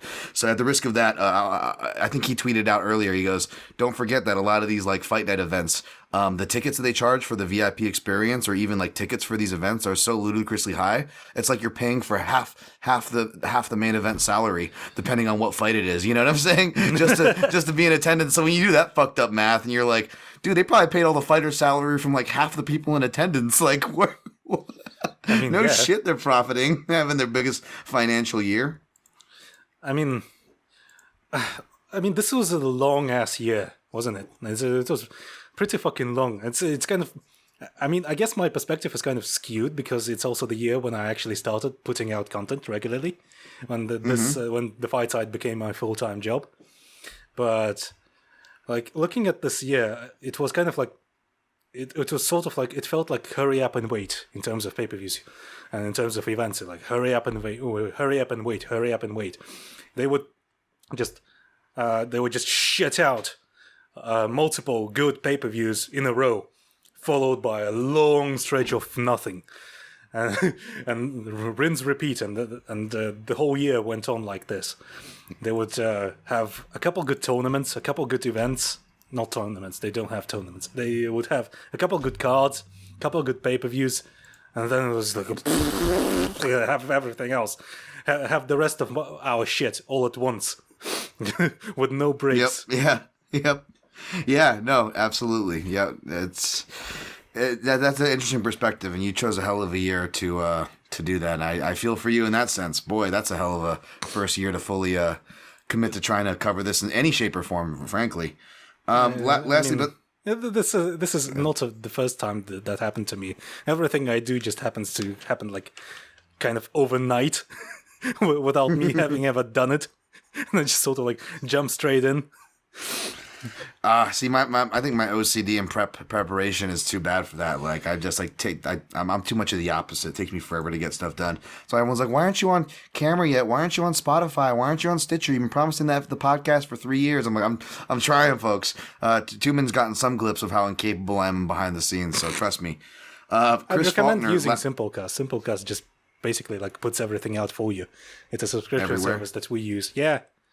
Yeah, I probably just need to plug in my RSS feed and that and set it and forget it kind of a deal, huh? Mm-hmm. Damn it! All right, I got to get on that. Again, that's what I'm going to use this break for. I promise. And I'm bringing back top 5 shows. Chris Faulkner says, last question: who benefited the most from favorable matchmaking, and how was the UFC matchmaking in general? I know we have a lot. The second part we have. Yeah, it's really broad. The second part, although I suspect we agree on a lot of it as far as. Lot of meaningless matchmaking and the meaningful. I don't know how much I can give them credit for, given the conditions that matchmaking has had to take place in during the pandemic. That really depends. That depends on how much credit you really give to the UFC matchmakers. Because UFC matchmaking usually works. The way it works doesn't make a lot of sense when you actually think about it. Like, they generally tend to... I guess they have a certain idea of what the fighters are known for, and they pit fighters against one another based on that, and they sort of have an idea of how they want to promote the fighters that they pit against one another, but it's not always the fights that make the most sense, usually. Sometimes they gleam an idea of what the fans want, sometimes, on occasion, based on how many fans are clamoring for it. On like maybe they look at analytics, like stuff like search engine queries and that kind of stuff. And then they may actually like put on a fight that people actually want to see. But the rest of the time, it's just kind of like, it's very slapdash, and they constantly pit together contenders and prospects, and as a result, those prospects end up being shot. They don't develop talent. It's been a problem for ages now, and we've always talked about this. I think on all you hear about it on all shows that concern themselves with MMA in any shape or form. Yep. So I don't know how to answer this question, honestly.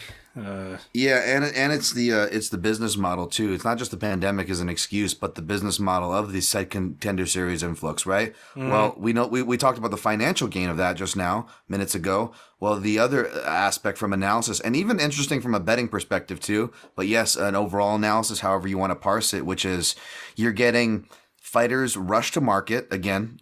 Anti-prospect development, right? Mm-hmm. And they're getting there way too fast with not many fights, and they're getting their confidence sometimes permanently stunned or put in a position like even the promising prospect like a Max Roshkoff, right? And then he gets made fun of for, quote unquote quitting and all the other ruthless things that we see when fighters, God forbid, show some vulnerability in an unwinnable situation. which are a lot of situations that fighters get put into, whether we want to admit it or not. Or you have on the other hand, which again, this is interesting from the betting perspective too, you've got guys that were long overdue to be in the UFC, like a Chris Curtis, but they come in last minute, right? And even though the odds say, well, they're just going to get treated like the other Contender Series people or this or that, all the other last minute people they bring in, well, you also have like legit journeymen who have been qualified for some time, have been training, and they get the surprise attack on otherwise prospects, if not by prospect by your definition, at least by the very least the UFC's loose definition, in that they are actively building the fighter up in some sense. The fighter is winning on a winning streak, or clearly winning more than losing at the very least. And we've seen fighters like that get their confidence perhaps knocked off. You know, we'll watch what happens to Phil Hawes, though I feel like his chin was his ceiling anyway, so perhaps that's a bad definition. But you know what I mean as far as the confidence from an established fighter in the UFC, air quotes, to a newcomer. Both are just suffering casualties at a clip for bad or good business, depending on your perspective. I mean, when you think about it, I guess from a financial standpoint, the person who benefited the most from favorable matchmaking retroactively, in retrospect, if you look at it and think about it, is Dustin Poirier, because he got to fight Conor McGregor twice. Oh yeah, rake that cash in. Oh, people are still trying to. Not only are they still not like completely, are they still ignoring Charles DuBronx for their Fighters of the Year, which is fucking asinine and criminal. People are still trying to make the argument that Dustin Poirier should get it off of his 2 wins. You know, again, strengthening the argument that should he have been the favorite, or you know, did we overvalue his wins over McGregor? Yes. But you know, to your point, you know, you're right, exactly. Like, he is still getting more credit and more than the guy who just beat him, who also helps his community, is a fighter who took the long road there, had to overcome things that the media to the fans put on him, that he quits or loses in the big spots. Like, they literally had to deal with the same shit. But again, that's kind of another tangent with how fucking awards go and stuff. And I am, let's just say I'm not the popular guy when it comes to, because I'm Mr., you know, contrarian, I guess, but this is how I am. I'm not trying to be. I'm not just trying to be cool. Like, no, it's how I fucking feel, and I hate mainstream narrative. Don't care about awards in general. I hate that shit. Sorry. Like the way they pick awards, especially like the way the UFC does and the way most media does, is they don't actually like think about it. They just go with what's popular, with what's trending. Yep. Exactly. It's like we're back in fucking high school, to quote Nick Diaz. It's like I'm back in fucking high school again. The criteria doesn't make a lot of sense for a lot of the picks and for a lot of the awards themselves. Like, when you think about it, like, how do you define the fight of the year? Is it a high-level contest between like high-level competitors that goes back and forth with multiple momentum shifts? Or is it just a sloppy brawl? How do you define knockout of the year? Is it just a meme knockout? Is it just a flashy strike that happened to connect? Or is it a cleverly set up, cleverly feinted, like, pitch-perfect punch that the fighter in question has been working towards throughout the whole fight and throughout the whole camp against elite opposition? It's one or the other. It's kind of like almost 2 opposite spectrums on which you operate, like, when you really think about it. Like, when you think about the Fight of the Year awards, like, a lot of people awarded Fight of the Year, I think it was for last year, people awarded Fight of the Year to, I think it was Jędrzejczyk versus Weili, was it? Right? Okay. And a lot of it was predicated on the fact that it's the most violent women's fight. And it's the first time like a women's fight was this violent. But the reason why it was so violent was that both fighters don't exactly have the best defense and don't exactly have the most power. And so they were able to sort of like bang on each other for 5 rounds. and because they were women, it seemed super shocking. And that's why people picked it. But when you actually think about it, Volkanovski versus Holloway was way more interesting and way more high level and way with lots of momentum shifts and actually pretty violent. I mean, absolutely, no, and this perfect, because and this isn't anything that I haven't, you know, I didn't say to these people directly or whatever. I even made a quib about it amongst our rankings. We do of the month awards, right? Mm-hmm. And there's category, knockout, KO, and fight. And one of the selections for fight was Leo Santos versus Clay Guida. And I said that and thankfully no one voted for it, I don't think. But like, I was like, if anybody votes for this, make sure you vote for Keith Peterson as well, because he is pretty much the only reason why the fight even had a quote unquote momentum swing, which apparently, which it was apparently enough to justify that spot there, And for me, again, with my pet peeves, I hate that shit because it was just like, again, bad narrative. Everyone was coming away. I had to see everyone talking about Clay Guida's amazing submission skills, and Clay Guida was like, wrestling won that fight, wrestling, and then wrestling and jiu-jitsu are fighting with each other, and I'm like, you guys are fucking both wrong. Keith Peterson won that fight. I mean, Anyways. I guess not stopping the fight when it should have been stopped counts as a momentum shift in a certain way. yeah. But again, if it graded amongst all others, like, should we really be weighing that high? And for me, for example, I really didn't care to think about it. But a fight that's always stuck with me, and it's one of my favorite types of fights. We don't get them that much. It had plenty of momentum shifts. It had one of the most compelling whizzer battles I've seen since Gaethje and Luis Firmino, and that was Carlos Diego Fajeda versus Gregor Gillespie. Like, if I don't really care to anoint it, but if there's a gun in my head, I'm sure there's better options. I'm not fucking standing this flag in the ground, but that's probably my pick if I'm gonna answer honestly off the top of my head. But no one's gonna mention that shit. It's like, all right. I mean, it was a fun one. It was essentially like Gillespie kind of like sort of cardio bullying Carlos Diego Fajeda. That's all it was. But yeah, it was certainly interesting. Like, what else happened this year? Like, lots of shit happened this year, but at the same time, I cannot remember any of it. Well, Unlikely Champions is a really good takeaway, and I don't mean that as an insult, because many listeners to these shows are fans of these people. Like, again, Jan Blachowicz and Glover Teixeira, you got two unlikely in one division this year, right? Yeah. I know Blachowicz, I think, technically won an interim title against Reyes the year before, but let's be honest, Blachowicz, the official belt, right? It wasn't like vacant official or whatever, however they made it. I don't know. Blachowicz, you could argue on there. Teixeira, even Moreno. Now, Moreno, he gets the title in 2020 at the end of it, but that was a last-minute put-together fight, if you remember, between him and Figueiredo, the first one, which is why they did the rematch. And then, Moreno beat him pretty definitively, and there's no reason to see that again, right? Oh, wait.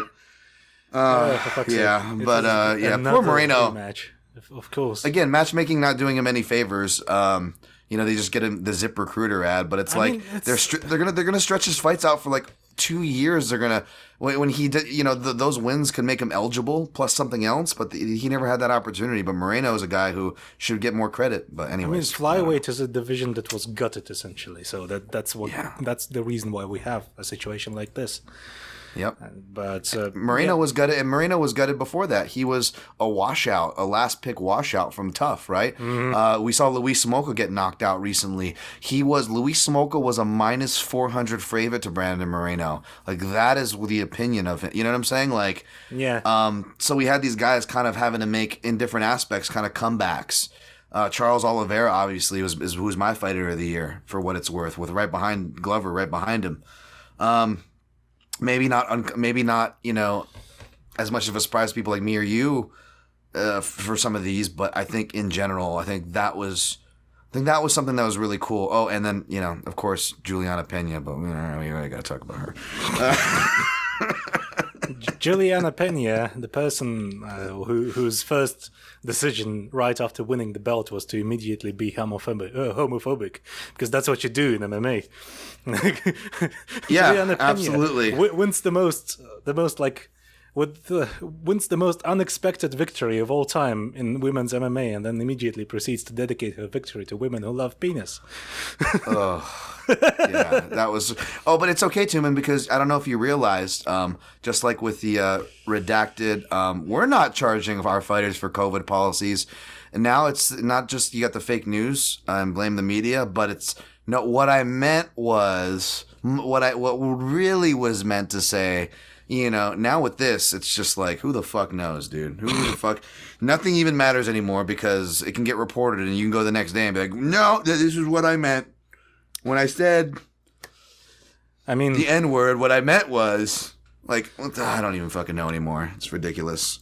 And none of it surprises me, because it takes place in MMA. Yeah. I mean, in MMA, you kind of sort of assume that everyone is terrible. until proven otherwise. That's how you protect your sanity in general with these things. Yeah, absolutely. So do not be surprised. Like if you, and I said this off air, but like if you thought arbitrary lists were annoying enough, and if you thought arbitrary lists being decided by, Conor McGregor's gate record justifying spots on lists, if you found that annoying, just wait until Sean O'Malley's Heroin Baby NFT gains enough value that he shoots past everybody in the pound for pound rankings. Those are the conversations. We're not far from those conversations already, right? Like that's kind of like what I hear when I hear a lot of people break things. I mean, this was a pretty content-rich year for me because essentially I recorded every week, and Right. sometimes even like 3 times or two times per week. And one of the episodes that I've recorded was the Conor McGregor hate cast, and we kind of sort of like, I figured it would be a bad idea to give I felt bad about giving Conor McGregor any more publicity than he already gets, so I put it up on Patreon. So if you want to hear my view on this whole thing, on the gate thing, on the getting MMA to a new level, I guess you can go to once again go to our Patreon and listen to that episode. Yeah, let's get out of here on a positive with some plugs, shall we? I'll follow that note. I'll also add that you should check out the Tyron Woodley episode. Hacks was on that panel. Oh yeah, that was a really good discussion. That's very apropos. Like it was before you guys knew that he would have a rematch against the Privileged Paul. I don't know who these guys are. I tried to talk about him. Right after the first Jake Paul fight, and we kind of sort of tried to explain why Tyron Woodley is the way he is. No one listened. So go listen now. I mean, of course. Well, he didn't listen. He didn't listen. And people who bet on him didn't listen. But I suggest you guys go listen to that because it's still very apropos and very spot on. Just like I don't know, are you guys still doing the thing? The commentary narrative one too? Is that one still coming out? Did that already come out? The panel on commentary on bad commenting. Yeah, it's in editing right now. Okay, awesome. It's in editing because one of our panelists recorded using his headset for his mobile phone, so his wire. So the wire. I know which one. Yeah. So whenever he moved, the wire touched the clothing and the mic picked it up. So I have to edit all that out. Oof. It's a real hassle. But I mean, what can you do? The only thing I guess I'll say, I live in the middle of a fucking field. I live in Siberia. I actually, it's not a joke. I actually no, do it's not. live. We're not a joke, people. I actually live in eastern Siberia. I'm actually of Mongolian descent. I actually live in an actual village, honest to goodness. And I still have better audio quality than everyone else on staff and everyone else. And most people it's amazing. in this MMA sphere, especially compared to people like Phil and Conor Rebush of Heavy Hands. Oh my gosh. I was getting ready to plug them and you're burying them. I mean, it's fucking embarrassing is what it is. Just a decent mic costs $50. Just for $50 you can have a decent mic. If you want to get into podcasting, buy one. For fuck's sake, what is this? What are we doing here? I mean, come on. I don't know. Yeah, as somebody who's getting shit for his video quality, not doing more video, I definitely sympathize with that. By the way, why do you guys want to see me on video so much? Do you have like a twink short round kind of a fetish? I don't know what it is. Either way, an Asian fetish. They have a fetish for Asians specifically. That's right, baby. It's I guess it's popular. I mean, K-pop is more popular than it ever was. So I guess there you go. There you have it. Oh geez. Well, you have to get a bowl cut is what you have to do. You have to shave. You have to lose 100 pounds, and then you'll be more popular than ever. Oh my god, lose 100. You're like describing me like in grade school with the bowl cut and everything. I guess lastly to tie it up, we pretty much are on the same page. A lot of the silly awards things. I would say don't pay attention to it, and if you're upset at any category. If you don't see your podcast in that category, go support. Again, back to my original message. Just vote with your clicks and dollars. It means a lot to these shows and independent sources of media and those trying to be independent. And I just say, damn the man, make your own favorites, support them. And I was just going to get out of here by saying I don't really have too strong opinions on really any of the categories except analysts. And I was going to plug some of my favorite analysts in the space, including ones from the fight site, unless you have anything more to add to the award talk, Tumen. I mean, you shouldn't care about it. You shouldn't care about the awards. You shouldn't really care about what the UFC tells you to care about, and you shouldn't care about the belts as well. This may sound counterintuitive. Apparently not. But you shouldn't. The UFC doesn't care. You shouldn't care. And caring about the belts in the UFC is essentially like giving Dana White carte blanche to tell you what to care about. Dana White essentially like whenever you get up in arms or like he was the real champion, he wasn't the real champ. This guy has the belt. This guy doesn't have the belt. It's essentially like you letting Dana White tell you who the best fighter is. And who Dana White tells you the best fighter is usually not the best fighter. It's like you shouldn't like trust Dana White to tell you anything. So just basically like use your own brain and do not trust narratives. Try to actually like intellectually understand what's happening in front of you, and you will find that your understanding of the sport will just skyrocket the moment you turn off the commentary and start actually watching, start actually looking at what's happening. And I think I've mentioned that prior in this episode that the more you understand about MMA, the less you enjoy it. And that sounds a bit overly negative. That's not really the takeaway I want you to end this episode with. The thing is, the more you understand about the sport, the more you appreciate the best bits of the sport, the more you appreciate the actually elite contests, the more you appreciate what goes into making an elite competitor, the more you appreciate fights, good fights, and the more you're actually become able to filter out all the filler that the UFC throws your way, and so you can save your money this way. If you look at the schedule and you understand who the UFC is trying to pit against one another on the upcoming cards, you can just skip them. You can just watch the good fights. You can watch the good bits and skip the rest. Save your money. And I guess, as Dan said, voting with your dollar. Maybe it's time to stop buying pay-per-views, you know? Just, do you really want to support this whole thing? I have never paid for a single pay-per-view in my entire life. I pirate everything, and I don't feel like the least bit guilty about it, because everyone talks about, you don't want to support the fighters. You're not going to support the fighters by buying the pay-per-views. The UFC is not paying them according to the stuff that they get from pay-per-views. They don't pay them. Even if there's going to be like $1 billion pay-per-view gate, not a single fighter, like 75% of the fighters on that hypothetical $1 billion gate, on that hypothetical $1 billion pay-per-view, they're not getting any of it. They're not seeing a single cent from that percentage. So I guess this is the takeaway that I want you to have. Just fuck the UFC. Fuck Dana White. Dana White is a cunt, you know. Dana White is a big bold cunt. He lives in a cunty house and drives a cunty car. That's it. That's all I want to say. That's it. I'm out. Are you trying to say that you didn't vote for Dana White for leading man of the year, Tumen? I mean, if there was a leading cunt of the year award, then I would certainly vote for him. He would get all my votes. I'd vote for him with both hands and both feet. But alas, this is not the case. On the first day of Christmas, Dana White gave to me one shitty contract, 2 Venom t-shirts, and no cut in cryptocurrency. Sorry. On the second day, no, don't worry, folks. I'm not gonna keep singing. That's what MMA does to you. It gives you a great singing voice and demolishes your sanity. The more you can. Those baritones, baby. Oh yeah.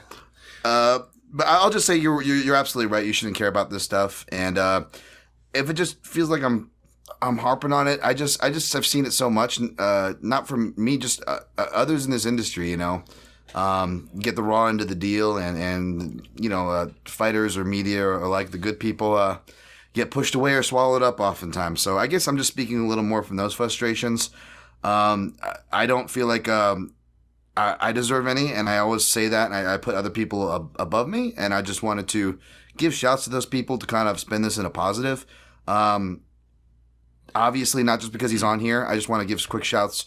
You could really say you can't go wrong with anybody from the fight site, but I know with Ryan and Ed and some of those names not being as active. I love those guys, obviously. I know Jourdain stepped up a lot. You stepped up, Tumen, obviously, with Tengridome and your content.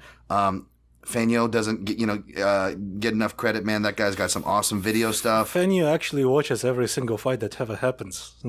Yeah, he's nuts like that too. I could tell when he does the breakdowns with Dan Albert, who I think I've always loved Dan, but I think Dan's done some really good stuff, really expanded into boxing and other areas. And Dan is our most meticulous analyst that we have. That's why I appreciate him. Every article that he puts out, every podcast that he puts out is always meticulously researched. And like mine, I just say whatever I want to say. I don't bother. Sometimes I just kind of sort of picture what's happening on the cards without watching them. Usually I'm right. like a hybrid of both of you guys. I'm like a Dr. Jekyll, Mr. Hyde of both of you guys. Maybe that's why I like you guys, because I have both those features, and that makes me very much combustible, which is bad. But I mean, to spin this into a positive way, in a positive fashion. I'm not trying to take over your show or anything, but I just have lots of thoughts on this subject, and the way in which you can show that you care about the sport and which you can improve the sport is not by buying into all the narratives that the UFC sells you, not by spending lots of money on what the UFC tries to sell you to you. It's by actually educating yourself about the sport, educating yourself about the issues in the sport, being outspoken about those issues, and trying to sort of generate, trying to mold your surroundings, trying to speak to your friends and your acquaintances online with which you discuss your favorite hobby, and try to do it in a nuanced and in a more intellectual, I guess, way. Try to just use more critical thinking in the way you discuss things, and acknowledge your own biases, and just strive for more clarity in sports discussion in all sorts of spaces, on social media, in your own personal circle of friends, wherever. And that's sorry, go ahead. Yeah, this will certainly just. If you start doing that, you will find that your experience discussing and following the sport will just skyrocket. The quality of it will skyrocket, because you will be surrounded by people who are just as passionate as you are and just as informed as you are. And that's just so much better than simply trying to follow what random people on the internet, what people with Conor McGregor avatars on Twitter say. That's so much more fulfilling. It is, and as an analyst, it's fulfilling to see other people doing well, because again, I have an ego like everybody else, I have biases like everybody else, but I can confidently say that I don't have an ego or bias in that way. I'm always I very much love growth and to promote that myself, so I try to stand by that, and I try to call myself out as much as I can too. For listeners of the show, can attest to that. I was doing it just last week, and a lot of that applies here. It should not be a surprise of why someone like myself roots for the underdog, or identifies more with person not getting attention. There's a lot of deep-seated psychological shit, of course, that goes with that. But I'm doing my best to acknowledge that, and I just hope that not just for people with their jobs, but just in all walks of life, it doesn't hurt to acknowledge your own biases and educate yourself further, which was a big message of what Tumen was saying, because you can produce more enjoyment, more understanding of it, as well as the downside stuff too. But again, there's a genuineness there. And just real quick, just want to finish shouting out guys like Downward Elbow. Speaking of video stuff, I'm a big fan of that guy's stuff. Schwan Humes, he called the. He didn't just call it, but he showed his work on the Pena thing. WMMA whisperer, the women's That's MMA right, whisperer. he is, baby. The only WMA person whisperer. who watches it with a critical eye. and actually called the outcome of Pena versus Nunez. I've had him on the show. He's awesome. He's an awesome guy, man. So I want to give him a shout. of course, you guys know the Jack Slacks of the world, the Heavy Hands of the world. I always shout those guys, and they're great. If I left anybody out, I don't mean to. I want you guys to check these things out. You know, you don't have to agree with everything I say or they say, but by any means, of course not. But I do think these good perspectives to have. Listen to Tengridome. You don't have to agree with everything. And I hope you don't agree with everything Tumen says, but it's a great perspective to fucking have. Okay, so that's what I'm trying to say to wrap up my plugs and my attempt to genuinely not just put a positive twist, genuinely put a positive twist on it. I mean, if you wish to have what I've just described, you can just join our Discord for $5 per month. There we go. The Fight Side Discord, and you guys actually have a fucking community. Something I can't. Yeah. I can't seem to do. I can barely get as you can see. I can barely get a host. I can barely get a co-host on here. So you can just hop in. Just join the Discord, and there's like how many people? I think I can actually. I think I can. I'm lazy. There's like 200. I listen to the commentary tracks. Don't tell Ed. You know, I'm that guy. Yeah, there's like 200 people in there, and each and every one of those people cares very much about the sport and cares about having intellectual discussions about the sport. That's and intellectual true, discussions about penises as well, if you're into that. Okay, that I will jump in, but back to calling out my biases. I don't even like hearing me as much as I do, Tumen. I don't think other people need to hear me that much. I don't think they like to, which is fine. And again, this is why I'm plugging your guys' community. I appreciate your invite, but that's not the reason why I'm plugging it. I'm plugging it so, you guys can go to places that are probably a little more concise with their messages. I mean, the first step to not letting your insecurities control you is to acknowledge them. So I guess we're halfway there. All right, yeah, we're halfway there, folks. Look at that. We're early on the New Year's resolution. It ain't even New Year's yet. I hope you guys are having good holidays, whatever you celebrate. Is there any kind of holiday in December for Siberia? What goes on up there? I mean, there's the Russian New Year. That's just the regular New Year, which is the biggest holiday in Russia usually. But there's also the Lunar New Year that Mongolians celebrate. So there's that. I'm pretty sure it happens on the same date that the Chinese Lunar New Year happens, or maybe. I was going to say, do you guys have your own horoscope too, in that sense? Yeah. I mean, we usually use the Chinese one. I think. Have been using it for ages now, ever since the Mongols ruled China, I guess, and from then on, and kind of sort of migrated into our culture as well. Well, what year were you born, if I may ask, Chungus Khan? Can you reveal that? I mean, obviously the year of the hog. Obviously. Oh, shit. Obviously. Shit. Oh, nice. I'm trying to think now. That's a 90? Yeah, it's like 1995. And it 95? Wow, okay, way off. Wow. It was the year of... which year of the pig? But which type? Oh, yeah, the wooden pig. The wooden hog. Oh, the wooden hog. Yeah, baby. That's if we could only all be so lucky. If we could only all be so lucky. I'm a fiery oxen, so I'm stubborn and passionate. Who would have seen that coming? I mean, that's appropriate. Who? Very appropriate. Who would have seen that coming? Exactly. All right, folks, this isn't horoscope talk. I hope you guys, whatever the fuck you celebrate or believe in, I don't care. I just wish you the best. Any last words before we get out of here, Tumen? I appreciate you joining me, man. This was a fun, curmudgeon-like way to spend the end of the year. I mean, it was kind of like us revisiting all the talking points that we've raised at one time or another, but it was still. I think it's worth restating those things every once in a while, especially by the end of the year. Some things need to be reinforced, so I certainly enjoyed that very much, and it was. I hope I was able to bring some new talking points to just to say certain things. Maybe your listeners have heard those things said by you already, but I hope my perspective, the way I phrased them, was different enough to be interesting. So thank you very much. It's important to hear it from a different person. Because at this point, I'm just that annoying parent, where even if I'm saying the right thing, it's like, fucking shut up already. So it's really good. It's good to get into a fresh perspective. So thank you. And keep fighting the good fight. That doesn't just go for you, Tumen. That goes for the rest of you. And always protect your neck.